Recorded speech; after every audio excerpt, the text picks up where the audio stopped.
Welcome to Undercurrents of Romance, the show that celebrates every subgenre of romantic fiction. In each episode, I peel back the layers of your favorite love stories and chat with the talented authors who bring them to life. I'm your host, Tracey Devlyn. Now, let's dive in with today's guest. Hello, romantics. I'm here with USA Today bestselling author Sheila Roberts to talk about her new romantic comedy, The Man Next Door. Welcome to the show, Sheila. Thank you so much for having me. I've been so looking forward to getting to know you. So this is going to be great fun. It will be great fun.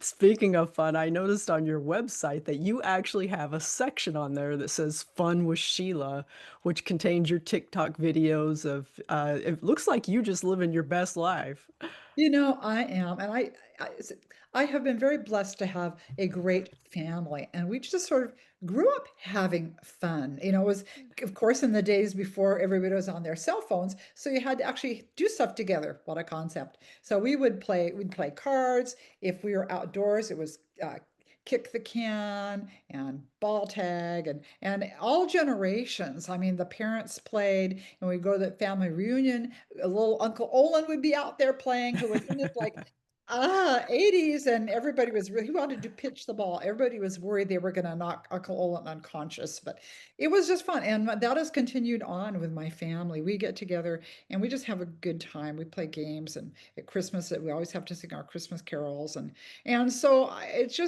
just think that type of thing makes for a good life. And I have this theory that you don't necessarily have to be monetarily rich. If you are rich in good friends and family and wonderful times and memory making with people, that's the true wealth in life. At least that's what I think. Yeah, I totally agree with that too. And I whenever I was going through your website and just trying to get to know you a little bit better, I always do that before an interview. Uh, y- Those the TikTok videos, as I mentioned, just look like you were living your best life. But it also I made me think about, do you think that it's important for readers to see authors being their authentic selves these days in the age of AI when, Oh, yeah, yeah, it's like, yeah. don't even get me started on Right, I know AI. that's a huge Oh my gosh. conversation, but Yeah, I was most just authors curious about don't like that. it. Yeah. But yeah, I do think it's important. And oh, maybe, I don't even know, generations ago, you could sort of hide in your attic and write your bestseller. But I feel like those days are gone. I think readers want connection. They want to know who they're reading. That's very important to them. Yeah. And I'm trying to remember who probably started that. Which Collins lady was that wrote Valley of the Dolls? I can't remember, not Mm, Joan, but their sister. But anyway, she kind of, I feel like she was one of the ones that kind of started the celebrity thing, doing all this stuff to promote the book. And it just Jackie. kind of grew from there. Jackie. Jackie, yeah, I couldn't think of the Jackie. name. Yeah. Anyway, it kind of grew from there, and now authors are expected. No, I know you might be an introvert, but you don't get to hide. You've just got to suck it up and get out there It's and true. then I think most of even my friends who are a little more introverted, once they get out, they do have a good time because we all appreciate and love our readers. And that's one of my favorite things to do if I get a chance to visit Yes. a bookstore and meet readers. That's just delightful because we Hmm. all start off having something in common, right? We all love story. We all love to read. And we writers, well, I should speak just for myself, but I don't think I am when I say this. We writers really appreciate readers because without readers, there'd be Absolutely. no one to tell our stories to. And Yeah. so I just think it's a really fun thing when we can get a chance to interact. And I'm doing a bit of that here and there for this book, and I'm just looking forward to it. Yeah, yeah. The readers are the best. They're absolute best. I mean, I've never come across, sometimes you hear authors with their horror stories and things about readers, but I've never come across it. Every reader that I've ever come across that has wanted to talk to me about my books, they have all just been lovely, lovely Oh, people. yes. Yeah. Yes, All absolutely. right. Well, before we dive into this lovely, lovely book, why don't you tell us just a little bit more about yourself and about your writing journey, just whatever you want to share. Okay.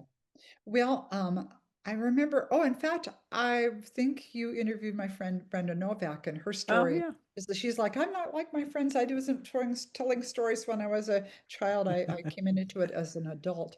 Well, I was telling myself stories as a child. I would put myself to sleep telling me stories. I was always the hero of it, usually a lady pirate. And so that was kind of always in my blood, and also music. And I was a music major. I wanted to become a successful songwriter, and I certainly made the stab at that. Song demos, trips to Nashville, and but I have wanted to write country music and gospel music, and for that type of thing, you really needed to be there. And I live in the Pacific Northwest, and I just couldn't quite convince my husband to quit his job and let's all move to Nashville on no money. And so he's like, I become a famous songwriter. It just kind of didn't happen. He's like, oh, I don't think it's a good idea. Ah. And then, of course, I got a book idea on a fluke and kind of sold on a fluke, and made a little bit of my first book advance was $1,500. That would maybe pay somebody's house payment today. But I was very excited. And I remember my husband saying, "Why don't you stick with writing? You're actually making some money at that." So Ah. I kind of fell in backwards into my writing career, just stumbled into it, didn't have a clue what I was doing, but it stuck, and I've enjoyed doing it so much ever since. And I still dabble in the music. Gosh, I played in bands for years. I did so many music related things over the years. It was really fun, and one of the most fun things we ever did. It's still up there on YouTube. If you check out "Merry Christmas, Mama," you will see the music video we did years ago for my novel Merry Xmas, and I wrote that with a buddy, and we did this hilarious video. The plot of that book is the guy is a musician, and he has written a song that is not nice to his wife's mother, who doesn't like him anyway, and this big trouble erupts. And so we've got this set in a bar, and here he is, he's playing his Merry Christmas, Mama, I'm gonna shoot her to the moon, and in comes the wife and the mother-in-law, and I got to be the mother-in-law and get hauled away by Santa, and it was so much fun. I just Oh, that loved sounds like doing fun. that.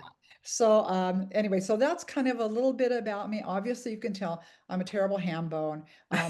For years, I wanted to get on Dancing with the Stars. I was trying everything to get on Dancing with the Stars. I had a little cameo appearance. They did a Hallmark movie of my Christmas novel, The 9 Lives of Christmas, and my husband and I got to be a little cameo role in that. I Oh, thought, this is it. nice. I'm launching my career to Dancing with the Stars, more movies, more cameo roles. And that didn't happen. And, now I've reached the point, I tell people, if I went down for the splits, I would never come up. So I think some things are not meant to be. So, you know what? Dancing with the Stars lost out. They're just not going to get me. But Yeah, yeah, oh well. yeah, missed it by that much, right? Yeah, absolutely.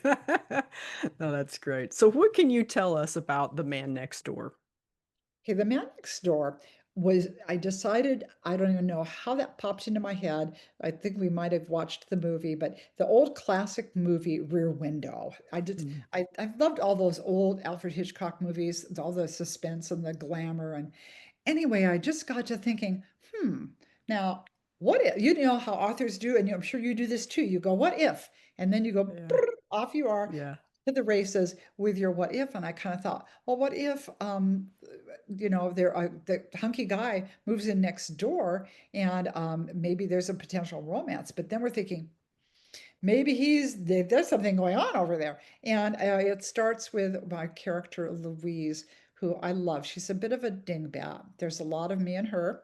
And Louise Louise has had a little accident on her singles cruise. She's looking to replace her fabulous husband of many years, and she's ready for the next act.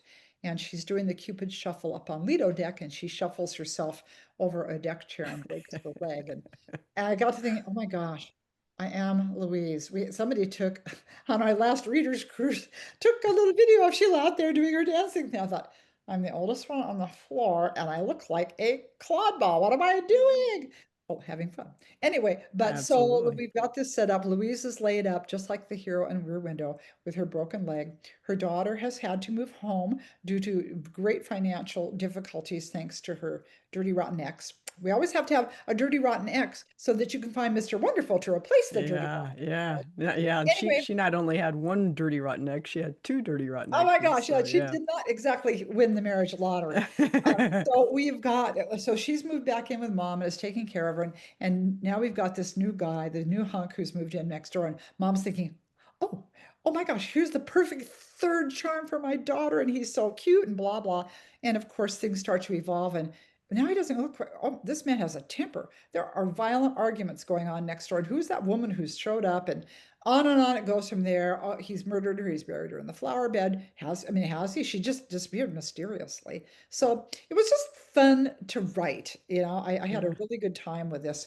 And I love that book cover. I think that's the most, I saw that and I just laughed. I thought it was the most Yes. perfect book cover. So Yeah. anyway, Yeah, that's absolutely. it in a nutshell. We're spying on the neighbor, and sometimes maybe you shouldn't spy on the neighbor because maybe you don't want to, maybe you really don't want to see what's going on. So anyway, Yeah, no, it is. It's a lot of fun, and I have to admit, you were talking about Louise, and I could have read a whole book about Louisa's antics on that cruise ship, yeah, and their finding love. I could have. I thought that it was just so much fun, in those beginning pages where she was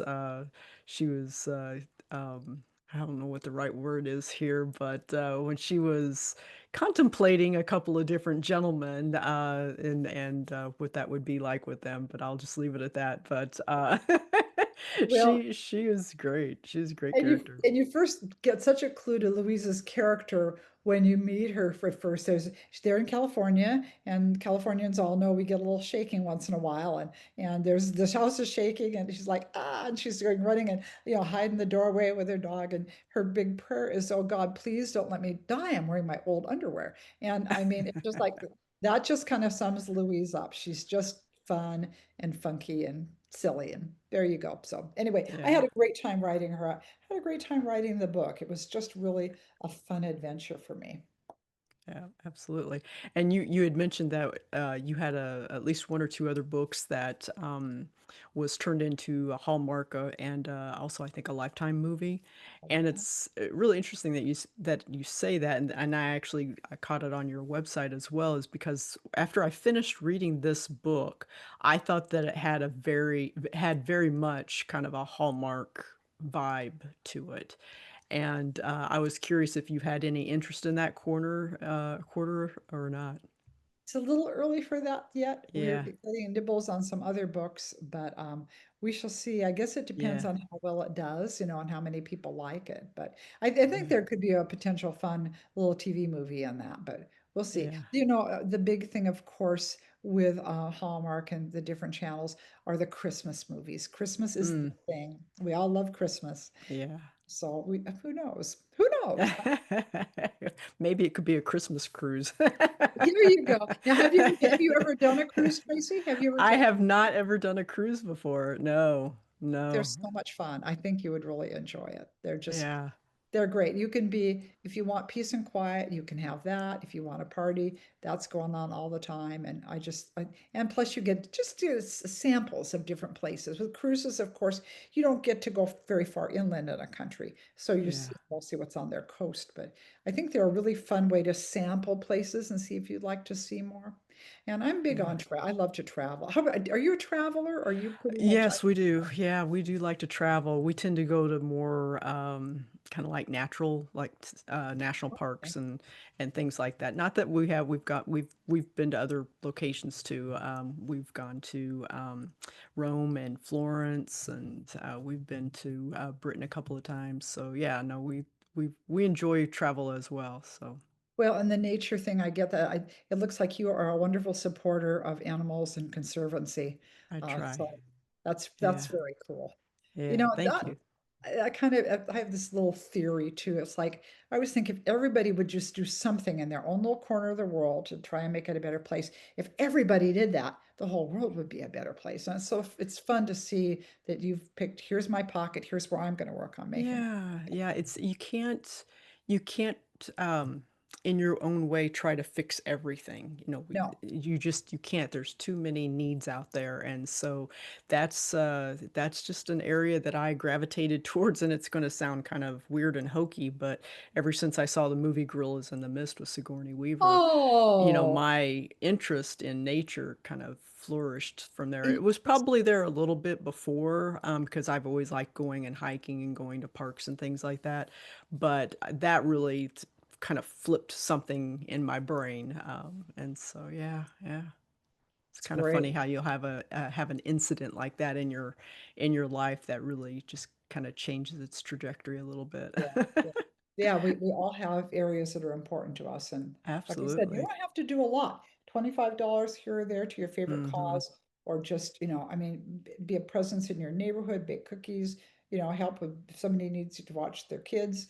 I mean, there are just Yeah. so many little things. I think we always think I have to be doing huge things on a grand scale, and Yeah. you don't. You just have to do something somewhere. Yeah. I That's totally agree. that's your sermon for the day, folks.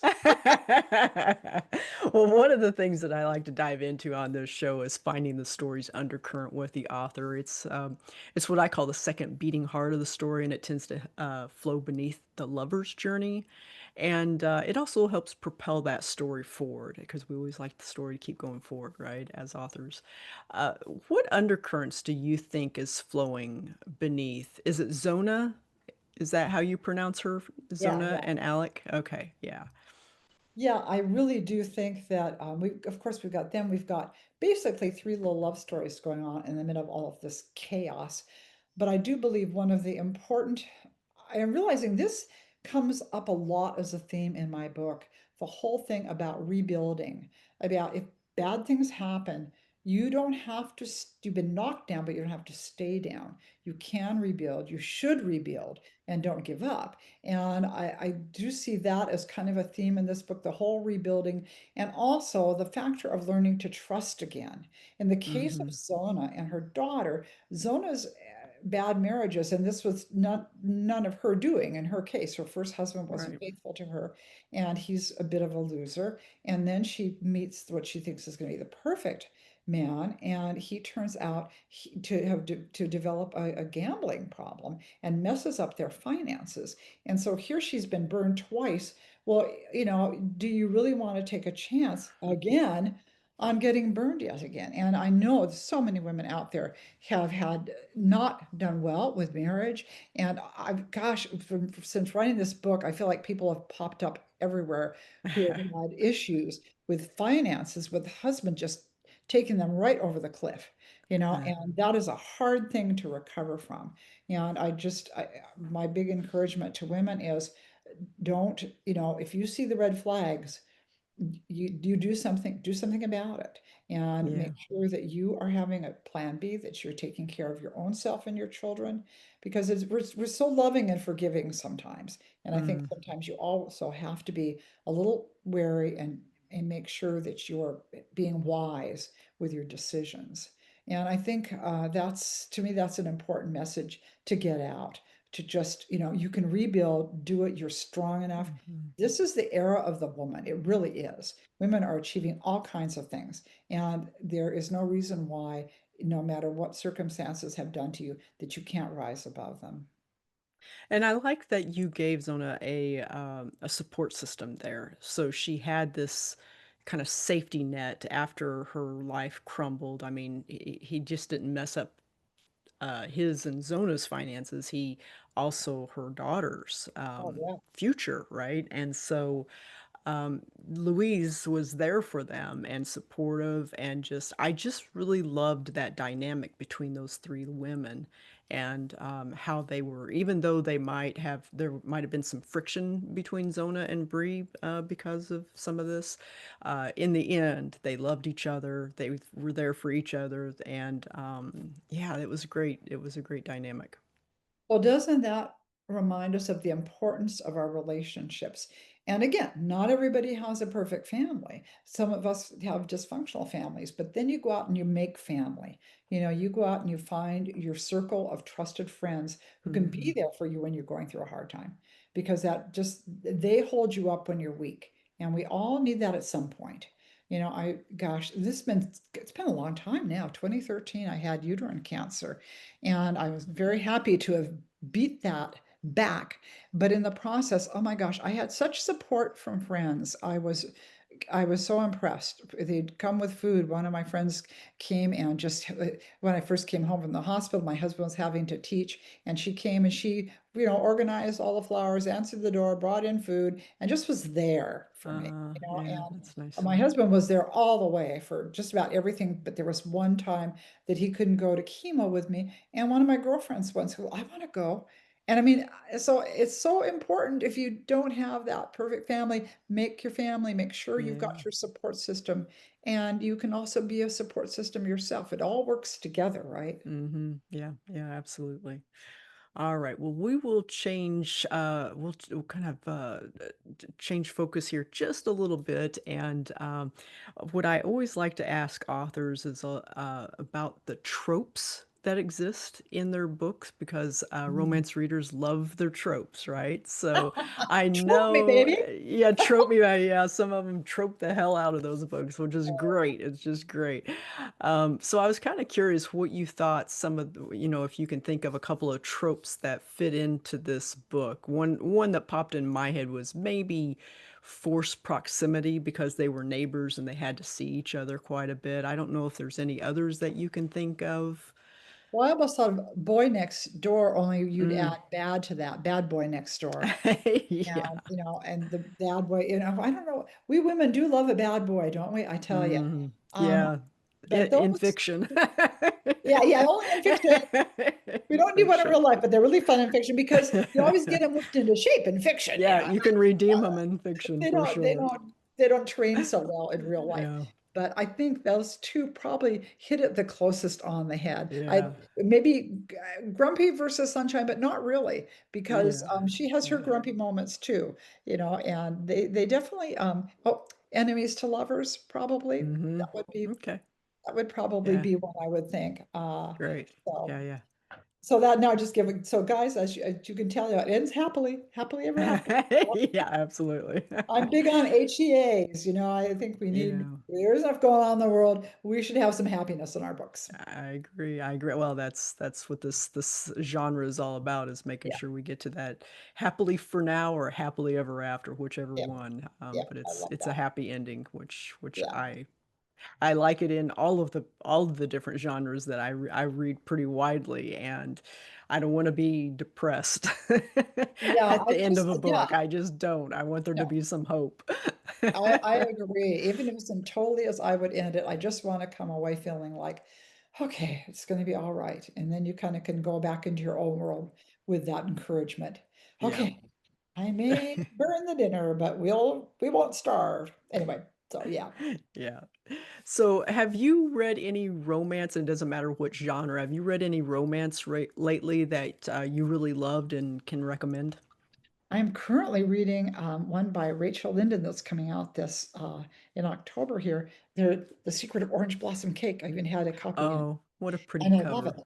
Isn't it cute? I'm not a Yeah. fan of orange, but I sure like it on this book. Yeah. And this Yeah, is it's just, pretty. I'm really enjoying this book. I have two other favorites that I read recently. One was The Happy Life of Isadora Bentley by Courtney Walsh.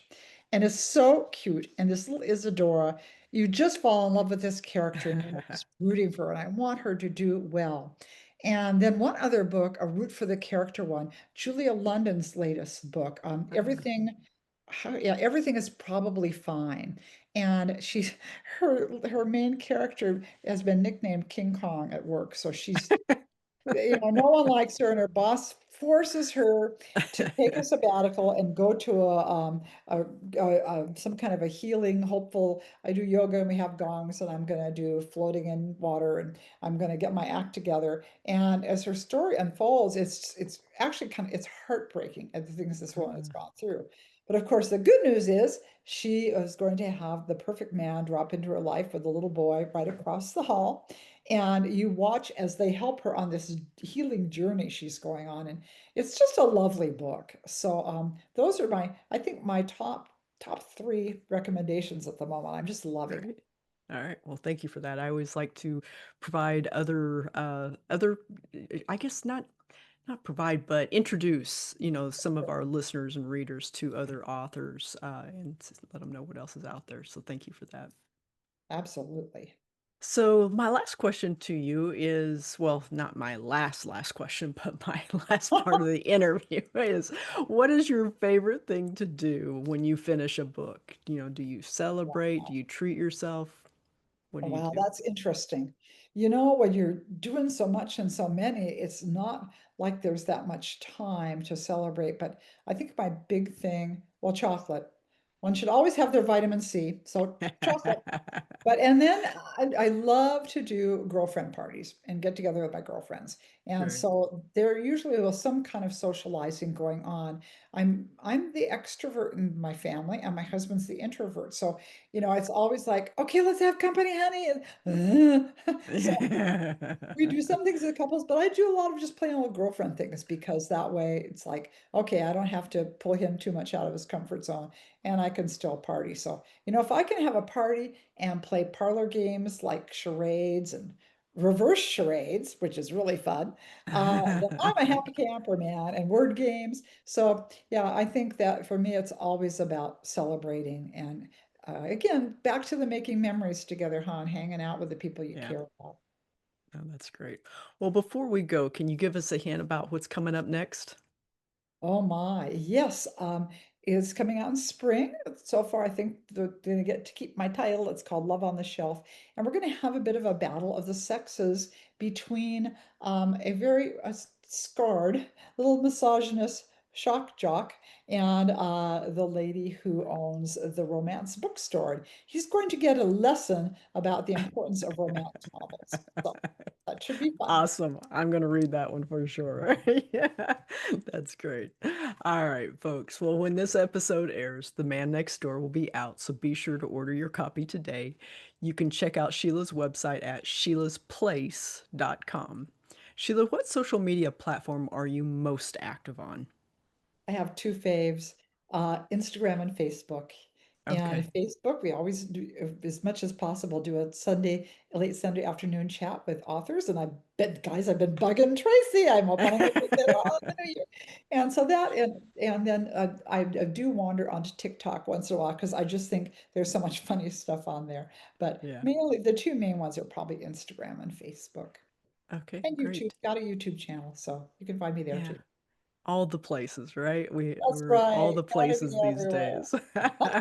All right, Sheila. Well, thank you so much for joining me. This was just a real hoot, like I knew it was going to be. And congratulations on your new release. Thank you, and thank you so much for having me. I really enjoyed talking with you. Oh, thank you. Many thanks to everyone listening. I hope you enjoyed this week's episode of Undercurrents of Romance. You can find more information about the show at tracydevlyn.com/podcast. Undercurrents of Romance is a proud member of the Authors on the Air Global Radio Network.